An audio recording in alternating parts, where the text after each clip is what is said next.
now I should get into what I'm here to talk about, which is tiny houses.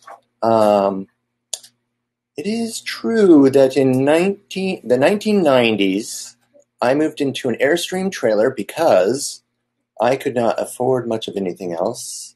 I've paid very little rent to live on a Lindsay, love you.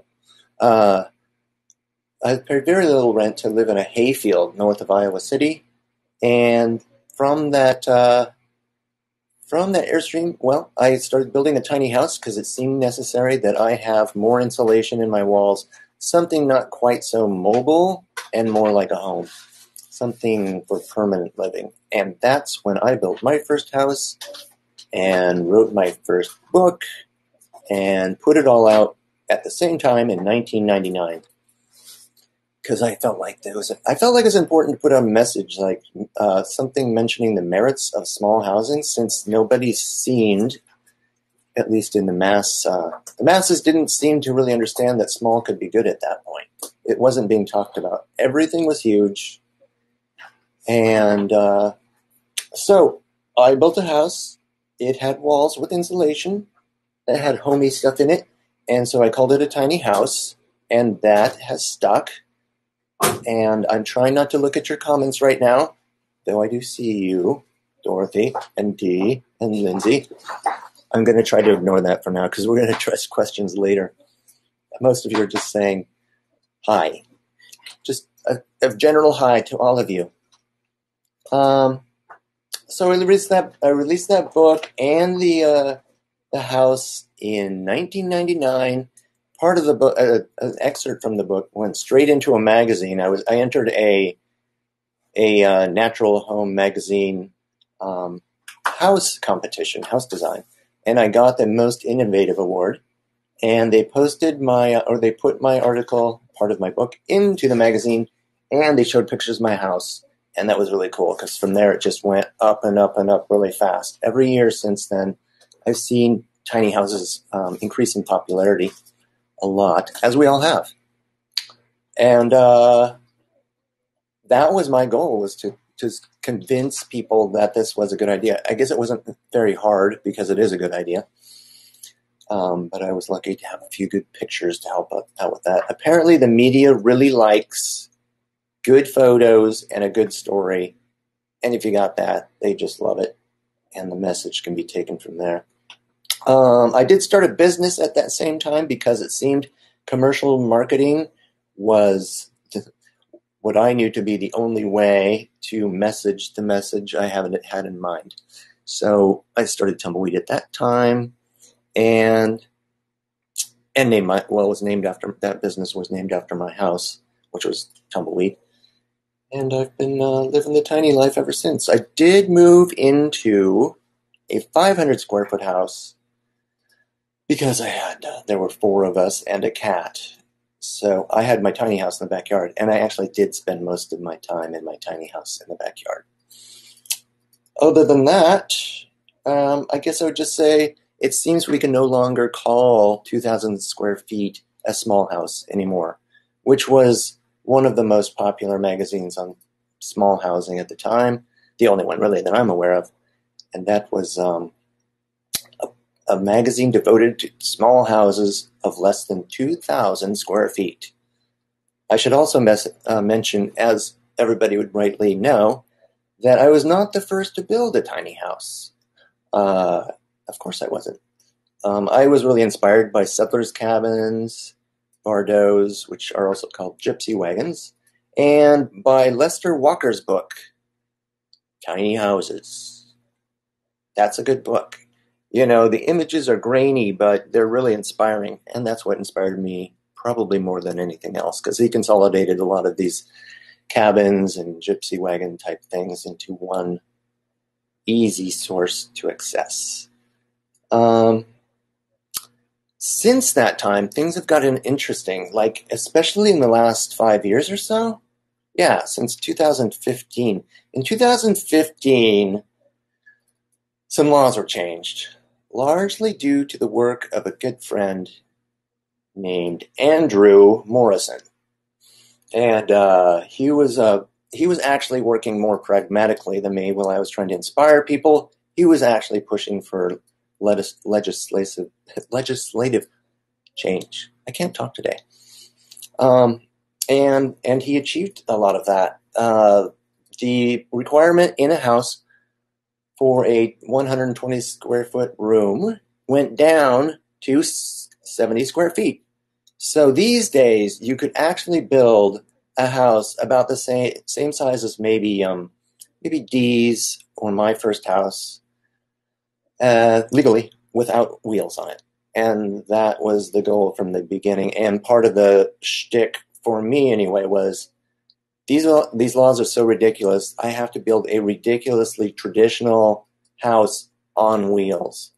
So that makes a good visual, as we all know by now. Hey, I worked with Andrew Morrison. I saw his name up there. Nathan. Good. Then you know how good a guy he is. Now, what has happened in the last 5 years is, as far as I can see, is this. Andrew and others did a little work with the ICC, International Code Council, to get these codes changed to something more reasonable. And they're far more reasonable now. You can actually build one of these small houses on a foundation. They still have a long way to go. Actually, for a law to be constitutional, it has to address matters of health, safety, and welfare. And if it's not doing that, then it's not actually a valid law.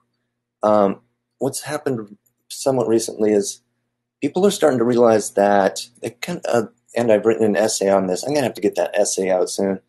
But small is actually far safer than big.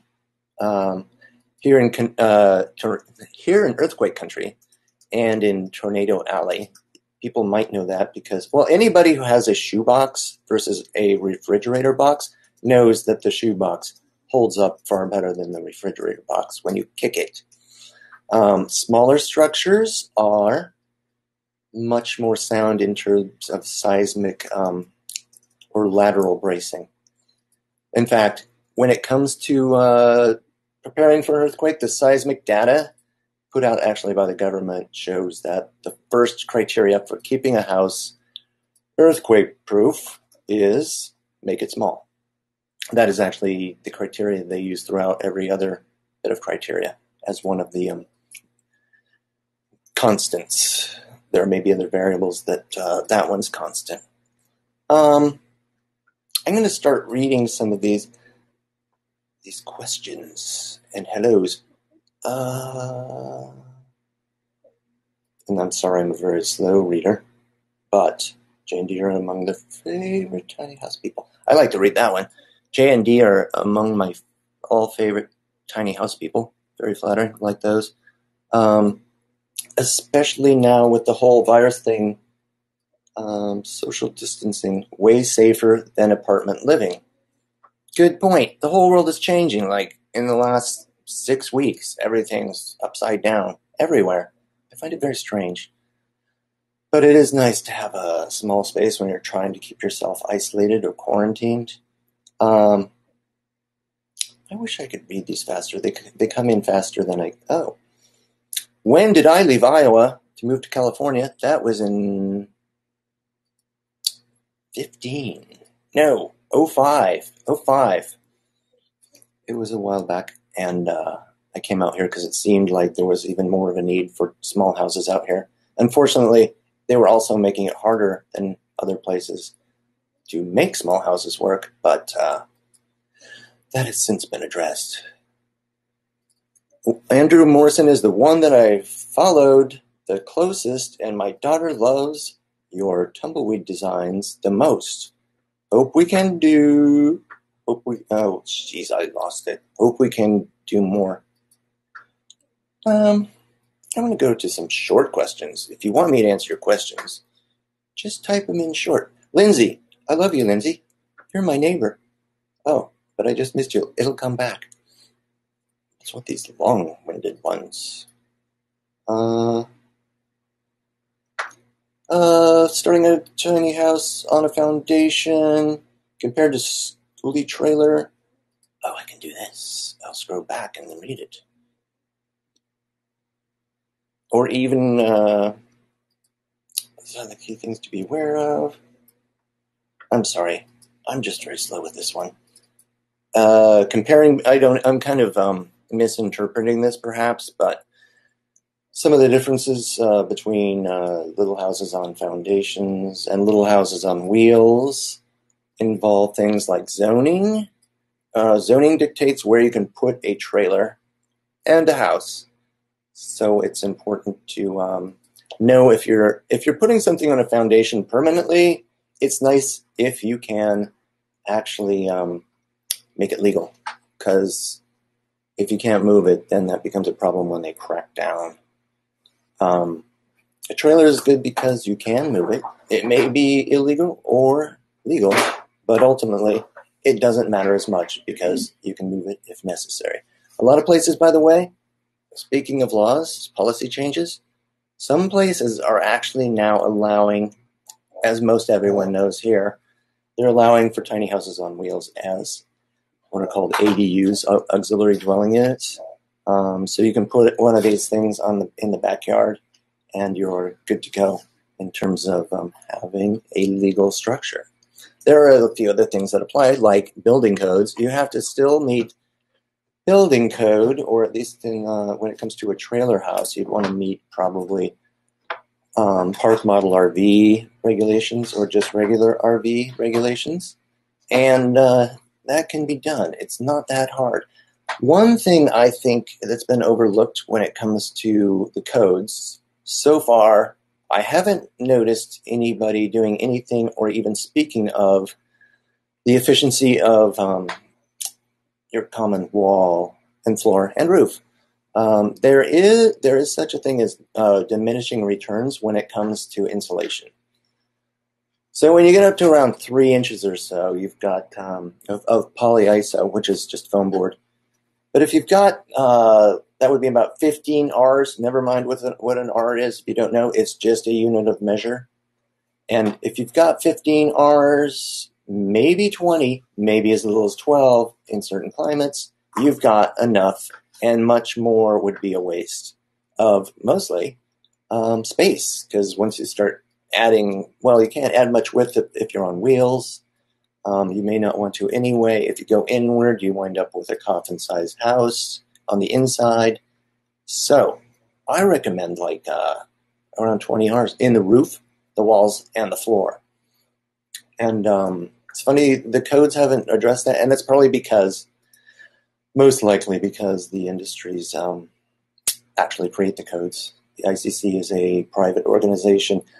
It's not entirely corporate or Wild West in there. It's actually comprised of a lot of people, most significantly, I think, in this case, the industry, like different companies or the lumber industry or the insulation industry.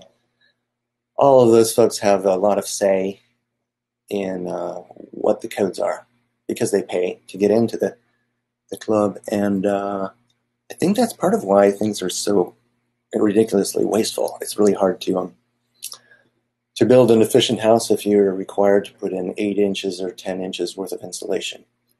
I'm going to read this one. What do you reckon?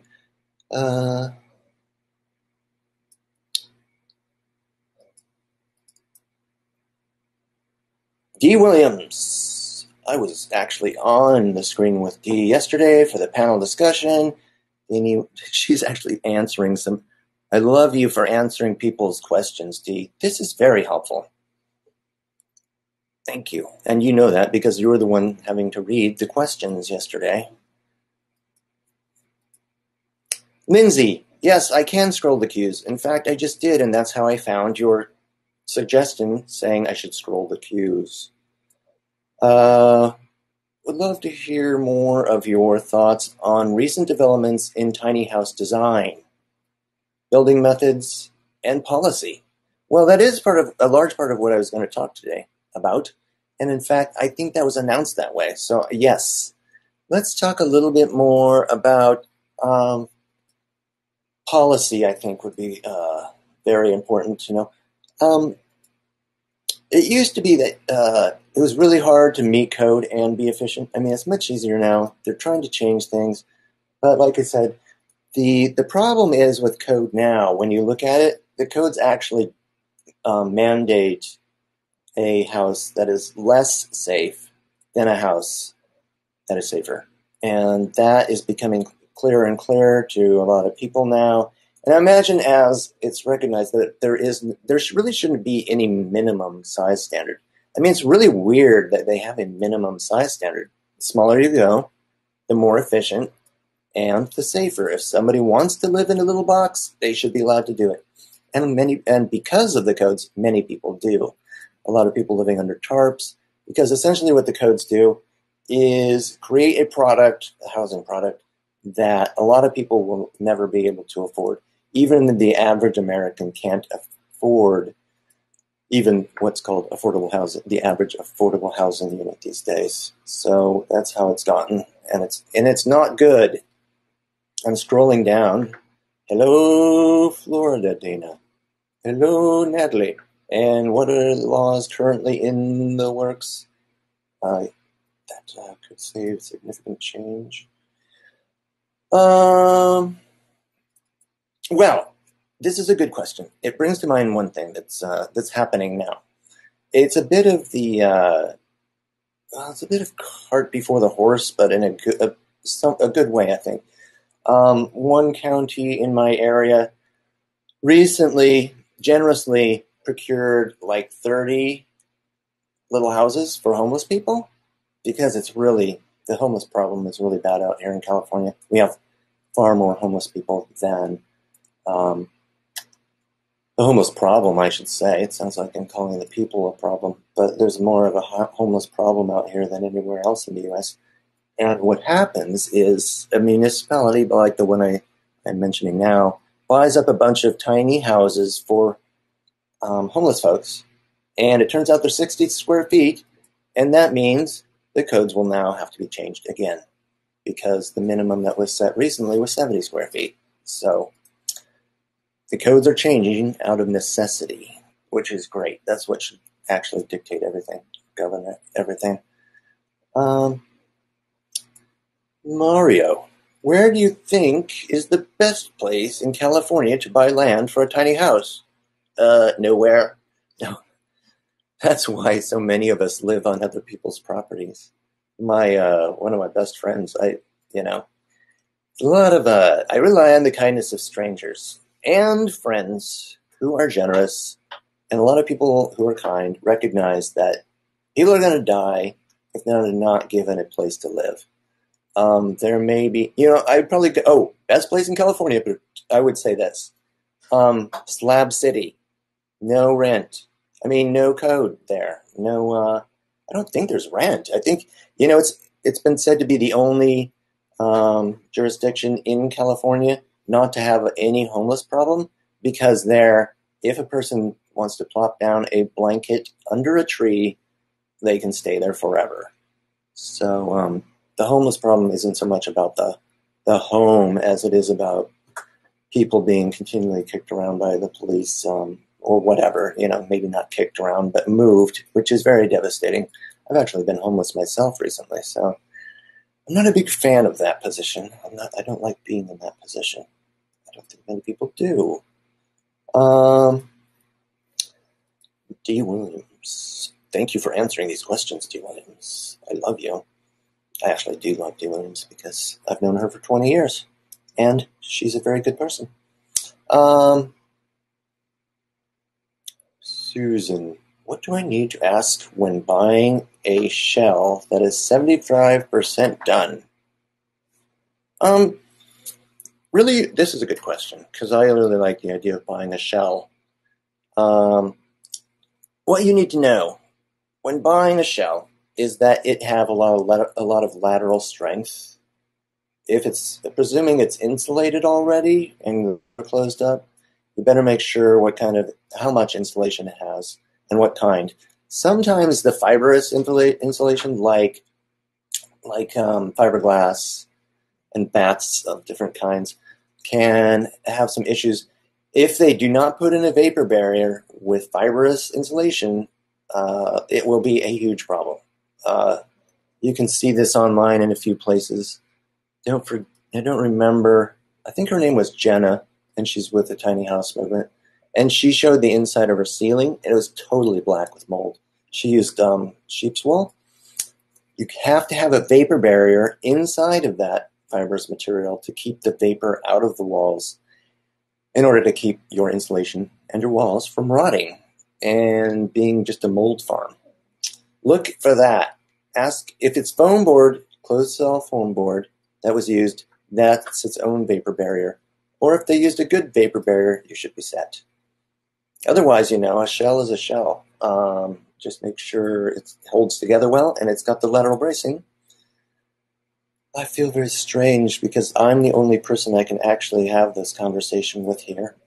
I only see words. I hear no voices.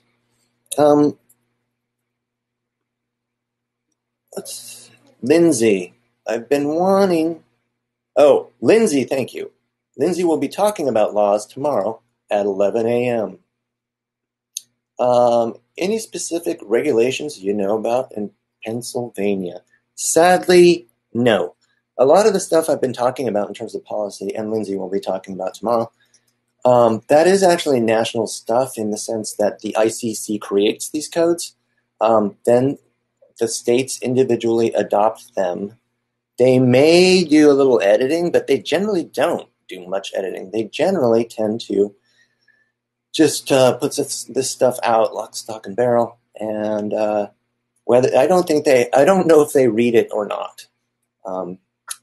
What they do then, the states take those and hand them off to municipalities where there is some editing often done. The municipalities are allowed to change those codes as long as they are they make more restrictive codes, which would make good sense if it was really about health and safety. But when you say a house has to be so at least this big, it gets turned around like the only thing that the municipalities can really do then. Well, it's not true that they can't do anything else. They actually can. But the only thing they can do is go bigger, which is dumb. Most ADUs are not on wheels. Mark says this. That was Gabby before. Mark says that I know, yeah, most ADUs are not on wheels. And at least not locally. And yeah, they are, those things are changing so fast. It's a little frustrating if you design houses because who knows what's going to change tomorrow. You may spend 2 years designing a house that actually meets code but is reasonably efficient. And then they change the codes the next day and there you are, having to redo everything. Lori, looking for a used tiny because the price of new has gone up so much. Lori will be happy to know that it can be done or purchased, like quality stuff, can be purchased much cheaper than what a lot of companies are charging. That being said, most of the companies that sell a house for a lot of money are doing it because there's a lot of work that goes into building the house. But the thing is that, I'm a big fan of efficiency. And I, for example, just built a house for myself maybe a year ago that I've been living in, and that cost me $3,000 in materials if you don't include the trailer. More like $5,000. It's good. It can be cheap. Of course, if I was selling that to somebody else, I would have to mark it up. Otherwise, I get no money for the work. So yeah, but it's... Oh, and by the way, my house has no bathroom or kitchen, so it is cheap. Bathrooms and kitchens are the most expensive part. But yeah, they can be built cheaply. And I think that as the building science gets out and the ideas for simple insulation solutions and simple framing gets out, more companies will begin building cheaper houses. By the way, if you're building your own, definitely look up advanced framing. Advanced framing means it's a type of framing that uses like maybe 2/3 the amount of wood. Uh-oh, time's up soon. 4 minutes. I better hurry to the important stuff. I'm going to scroll down. I think you have the gist of that one. Wow, thank you, Dee. I love it. I should just sit here and talk instead of trying to read questions, because apparently Dee is doing that for me. Communities. Mark. Yes, I love communities of tiny houses. It's the best way to go, as far as I can tell. I mean, basically, really, the best way to go, to be honest, would be an apartment building, in terms of efficiency anyway, because you can share the walls. But with really efficiently designed apartments, which we are now doing, micro apartments, not me, but people are doing. And I see that communities, whether as a compound of houses or an apartment building, it's great. I like solitude, but I don't like it when it's not an option, nor do I like community when it's not optional. But a place with very private and yet connected units would be awesome. That's what I've been striving for a while. I got the designs. If anybody has land out there and would like a really cool tiny house village design, I've got designs. And there are a lot of good designs being put up already. You know, I guess they're allowing ADUs in San Jose. Yes, San Jose is ahead of the rest of California in many ways on that front. They have been allowing tiny houses. I believe San Diego's been ahead of the game on that one too. I think they're allowing for tiny houses as well. Fresno, I know, there are a lot of places in California that aren't as bad as others for tiny houses. Ideally, you get a lot and you put a bunch of tiny houses on, and that could help with the efficiency and the price of everything. Like I said earlier, check out images of Zane Wolfe, my friend Paula Cook, whose office I am sitting in, as she shakes her head to what I'm saying.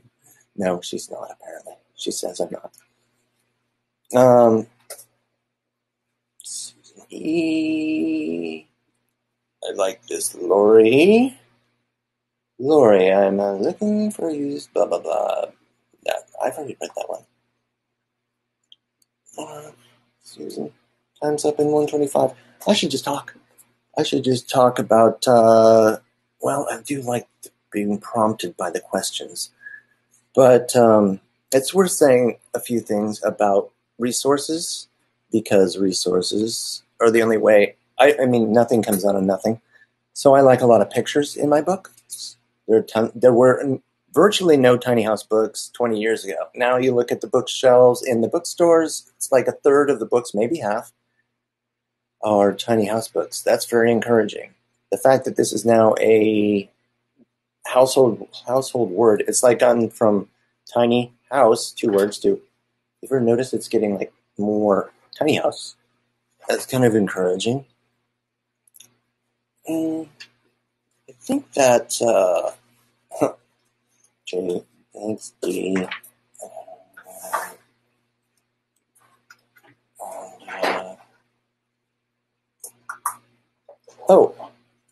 I think I answered this one already, but it's actually worth saying again. My tiny house vision is still in my head. It's also on paper and on some images I've made in Photoshop. But yes, it got stalled when life got hairy. Things got very complicated. What designs are you working on now? Oh, the meeting has ended. Well, if you can still hear me, the designs I'm working on now are the best I've ever had. Unfortunately, I haven't put them out in 5 years, so I've got these awesome houses that are, that's what I'm working on. I gotta get those out there. I'm gonna talk to somebody about that. Thank you, everybody. Thank you very much. I really appreciate your questions and your participation and your viewing. Thank you.